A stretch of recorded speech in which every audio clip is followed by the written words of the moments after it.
नमस्कार शेतकरी मित्रांनो, आज दिनांक 15 फेब्रुवारी आपण आलो पिंपळगाव बसवंत कांदा मार्केटला। मित्रांनो, आजची आवक 400 ते 500 मध्येची आवक कमी आज। मी सिद्दीक शेख तुम्हाला डेली अपडेट देत राहतो। चॅनलला सबस्क्राइब करून घ्या जेणेकरून उद्याच्या येणारे बाजारभाव तुमच्यापर्यंत पोहोचतील। व्हिडिओला लाईक करा, शेअर करा आपल्या शेतकरी मित्रांमध्ये। मित्रांनो, आपण व्हिडिओमध्ये एक नंबर गोल्टी काचा घ्यायचे भाव सांगत असतो, तेवढे शेवटपर्यंत बघा आणि शेवटला सरासरी हायस्ट लोएस्ट काय निघेल ते तुम्हाला कळल, तर शेवटपर्यंत बघा। चला भाव बघूया। तर मित्रांनो, तुम्हाला व्हिडिओमध्ये सुरुवातीला खादीचा भाव कळेल, त्याच्यानंतर तुम्हाला गोल्टीचा भाव कळेल आणि सर्व शेवट तुम्हाला मी एक नंबर कांद्याचा भाव सांगितले लाल कांद्याचा। तर व्हिडिओ शेवटपर्यंत बघा, तुम्हाला भाव कळतील। चला भाव बघूया।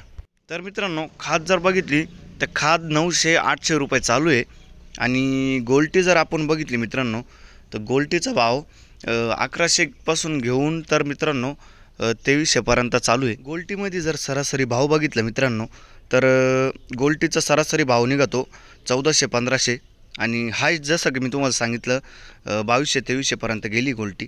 आणि खाद आपण बघितली मित्रांनो, हायस्ट गेली होती 1100 पर्यंत आणि लोएस्ट 200-300 चालू आहे। तर मित्रांनो, आपण लाल कांद्याची बात केली तर सरासरी जर भाव बघितलं तर 2500-2600 गेला आहे आणि हायस्ट जर धरलं तर 3200 पर्यंत गेला आहे मित्रांनो आज लाल कांदा। आणि एकदम लोएस्ट जर भाव बघितला आपण तर 19-2000 पर्यंत चालू आहे। तर मित्रांनो, जर व्हिडिओ तुम्हाला आवडला असेल तर लाईक करा, सबस्क्राईब करा। मित्रांनो, तब्येत थोडी खराब चालू आहे म्हणून मार्केटमध्ये जाता नाही आलं, पण सोमवारपासून तुम्हाला मार्केटमधूनच अपडेट मिळतील। थोडं सहकार्य करा। चला भेटूया सोमवारी।